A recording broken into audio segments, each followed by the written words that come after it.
Går du rundt og tror, at dit overskud og din måde at møde op på arbejde på, det du bringer med ind, er sådan lidt hemmeligt? Så vil jeg sige, at nej, det er det ikke rigtigt. Måske har du selv prøvet at møde op på kontoret, og var lige på vej til chefens kontor for at spørge om noget, du gerne ville i gang med, og så siger de andre, nej, ikke i dag. I dag er ikke en god dag. Og så er det simpelthen fordi, at de kan mærke, at chefens overskud ikke lige er på plads.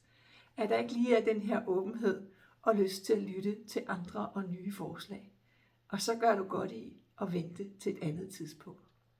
Så husk lige på, at det overskud, du bærer med dig, ind på arbejdspladsen, ind hjemme, ind i en forretning, hvor som helst til et møde, det er altså ikke usynligt for alle andre mennesker. Det er ret tydeligt. Og er du i tvivl, så prøv lige at spørge nogle af dem, du er tæt på.